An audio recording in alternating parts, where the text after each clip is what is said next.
मुख्यमंत्री योगी आदित्यनाथ ने गुरुवार को बच्चों के शारीरिक और मानसिक विकास के लिए खेलकूद के महत्व पर जोर दिया। गोरखपुर में एक खेलकूद प्रतियोगिता में शामिल होते हुए सीएम योगी ने स्पष्ट संदेश दिया कि बच्चा खेलेगा तभी खिलेगा।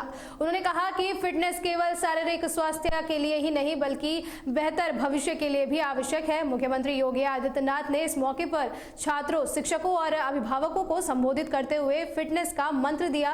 उन्होंने कहा कि आज की भागदौड़ भरी जिंदगी में बच्चे गैजेट और स्क्रीन टाइम में ज्यादा व्यस्त रहते हैं, जिससे उनका शारीरिक विकास प्रभावित होता है।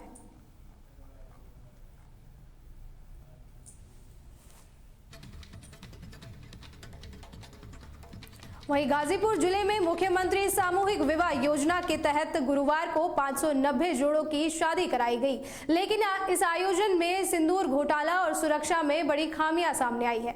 वहीं कई दुल्हनों ने सिर्फ माथे पर टीका लगाकर योजना का लाभ लिया और बताया कि उनकी असली शादी शाम को घर पर होगी। इस दौरान समारोह में चोरों ने कई महिलाओं के मंगलसूत्र और चेन चोरी कर ली, जिससे सुरक्षा व्यवस्था पर सवाल खड़े होते दिखाई दिए हैं।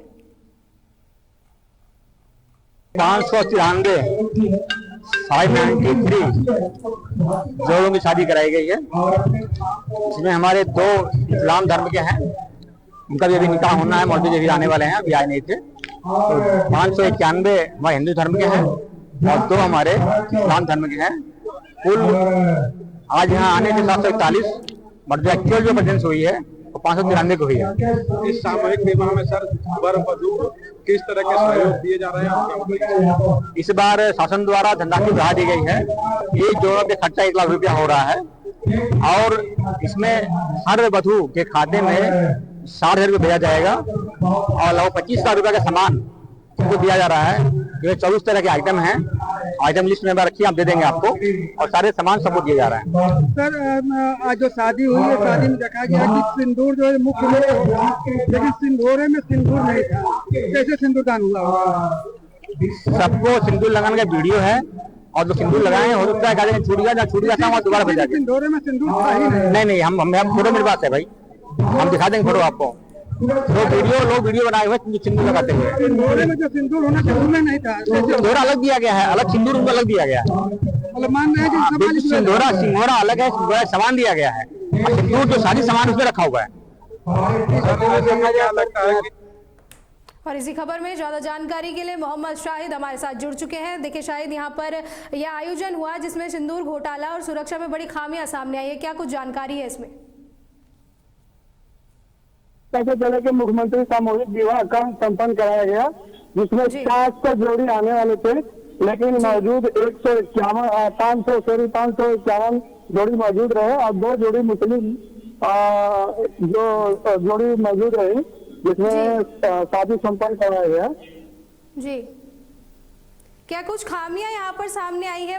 बताइए, सुरक्षा में बड़ी खामियां यहाँ पर सामने आई है, क्या कुछ हुआ है? वहाँ पर चोरों ने मंगलसूत्र चोरी कर लिए, क्या कुछ वहाँ पर हुआ? जी आपको बताते चले कि वहाँ जो है एक बड़ी कामयाबी मिली है। जो एक महिला अपने बच्चे को खाना खिलाने के लिए गई थी, तब उनकी मंगलसूत्र को चोरी कर दिया गया। और वही एक बात और है, गंभीर बात है, जो पहले 151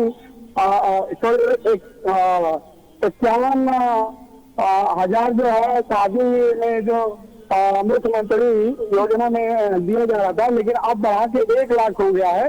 अभी भी सिंदूर में सिंदूर रहेगा, जिसमें सिंदूर में सिंदूर नहीं था। हिंदू रीति रिवाज से जो सिंदूर होना जरूरी होता है। जी, बहुत बहुत शुक्रिया हमारे साथ जुड़ने के लिए। तो ये खबर गाजीपुर जिले से थी, जहां मुख्यमंत्री सामूहिक विवाह योजना के तहत गुरुवार को 590 जोड़ों की शादी कराई गई, लेकिन इस योजना में सिंदूर घोटाला और सुरक्षा में बड़ी खामियां सामने आई है।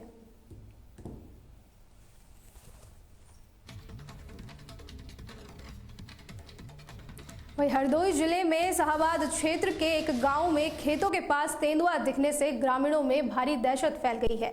ग्रामीणों की सूचना पर वन विभाग की टीम मौके पर पहुंची और तेंदुए की लोकेशन ट्रैक करने के लिए इलाके में सर्च ऑपरेशन शुरू कर दिया है। वन विभाग ने गाँव वालों को बच्चों को अकेले न भेजने और सतर्क रहने की सलाह दी है और जल्द ही तेंदुए को सुरक्षित पकड़कर जंगल में छोड़ने की बात कही है।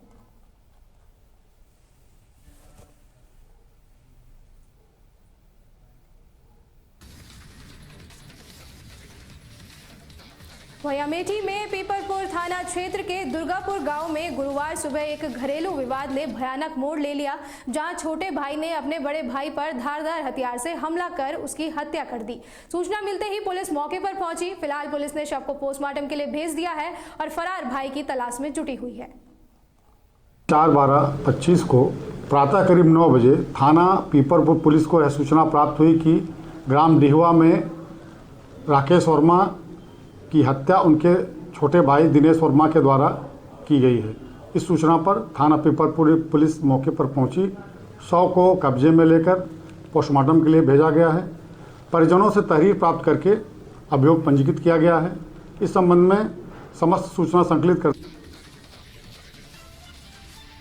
वहीं जौनपुर जिले में जलालपुर पुलिस और साइबर टीम ने मिलकर एक बड़े अंतर्राज्यीय गिरोह का भंडाफोड़ किया है, जो फर्जी जन्म और मृत्यु प्रमाण पत्र बनाता था। इस कार्रवाई में पुलिस ने गैंग के 5 सदस्यों को गिरफ्तार किया है और उनके पास से 9 मोबाइल फोन और 4 लैपटॉप समेत कई इलेक्ट्रॉनिक सामान जब्त किए गए हैं। गिरफ्तार अभियुक्तों ने पूछताछ जारी है और पुलिस आगे की कानूनी कार्रवाई कर रही है। गिरोह का पर्दाफाश हुआ है, जो अवैध तरीके से ओरिजिनल जन्म प्रमाण पत्र बर्थ सर्टिफिकेट्स बना रहे थे। ये जो जन्म प्रमाण पत्र बन रहे थे, ये 3 स्टेट्स के ग्राम पंचायत अधिकारी द्वारा बनाए जा रहे थे, उनके लॉगिन से बन रहे थे। एक है उत्तराखंड, दूसरा महाराष्ट्र और तीसरा उत्तर प्रदेश। इनके कुछ ग्राम पंचायत अधिकारी के मेरे पास दस्तावेज भी हैं, मतलब दिखाएंगे, जो ये फर्जी जन्म प्रमाण पत्र मतलब ओरिजिनल बने हैं पर फर्जी तरीके से बने हैं। ये रैकेट ऐसे काम करता था कि इन रैकेट के पास कुछ ग्राम पंचायत अधिकारियों के लॉगिन क्रेडेंशियल्स थे और ये लॉगिन जाके 4 से 5 डेटा ले लेते थे, जिसका भी इनको फर्जी जन्म प्रमाण पत्र पर चाहिए होता था, उससे ये डेटा लेते थे, जैसे कि नेम, फादर और mother's name, date of birth और रेजिडेंशियल एड्रेस और पेरेंट्स का, और उस बेसिस पे ये जन्म CRS.orgi.gov.in पे ये लोग लॉगिन करते थे और फर्जी मतलब ओरिजिनल जन्म प्रमाण पत्र फर्जी तरीके से बना के उस व्यक्ति को दे देते थे। ये पूरा रैकेट 1.5 साल से काम कर रहा था और 1.5 साल में 1000 से भी अधिक फर्जी तरीके से जन्म प्रमाण पत्र बनाए गए हैं। हमारे द्वारा 500 से अधिक रिकवर हुए हैं और अब हम जिन भी जन्म प्रमाण पत्र द्वारा ग्राम पंचायत अधिकारी द्वारा इसको इशू किया गया, हम उनको लेटर लिखेंगे कि इसको कैंसिल करें। मेरे पास ऐसे सैंपल जन्म प्रमाण पत्र है, जैसे मैं दिखा सकता हूं। वहीं बांदा जिले के कोतवाली क्षेत्र में नगर पालिका के एक बाबू पर एक महिला को नौकरी दिलाने के नाम पर 2 लाख रुपए ठगने का गंभीर आरोप लगा है। पीड़ित महिला ने बताया कि उसने घर के जेवर गिरवी रखकर ये रकम उसको दी थी, लेकिन उसे ना तो नौकरी मिली और ना ही बाबू ने पैसे वापस किए। ठगी से परेशान होकर पीड़ित महिला ने जिलाधिकारी के पास न्याय की गुहार लगाई है, जिसके बाद से पुलिस मामले की जाँच कर रही है। कहाँ से आई? रही माता ने नियम और कटरा से।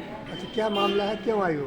मैंने 1.5 लाख में केदार बाबू को और 50,000 मैंने कर्जा लेके 2 लाख रुपए केदार बाबू को दिया है। जब मैं गई थी, बाबू मेरे पैसे लौटाइए, आप नौकरी नहीं लगवा रहे हैं, तो कह रहे हैं हमारे पास कोई अभी नौकरी का चांस नहीं है, जब नौकरी का चांस आएगा जब तुम्हारे पति को लौटा देंगे। ना हमारे पैसे लौटा रहा है और DM मैडम को हमने एक एप्लीकेशन दी है, तो कह रही हैं हम आपको दिलाएंगे। आज भी आए, पहले भी दे गए थे, उस दिन भी कह रही थी हम दिलाएंगे। और मेरे परिवार वाले हैं, सास घर से निकाल। वहीं शामली जिले के कांधला थाना क्षेत्र में दिल्ली सहारनपुर हाईवे पर स्थित एक गांव के पास ट्रैक्टर और पिकअप गाड़ी की आमने सामने जोरदार भिड़ंत हो गई। इस भीषण हादसे में ट्रैक्टर चालक गंभीर रूप से घायल हो गया, जिसकी अस्पताल में ले जाते समय ही मौत हो गई। सूचना पर पहुंची पुलिस ने शव को पोस्टमार्टम के लिए भेज दिया है और पिकअप चालक गाड़ी मौके पर छोड़कर फरार हो गया, जिसकी तलाश में पुलिस जुटी हुई है।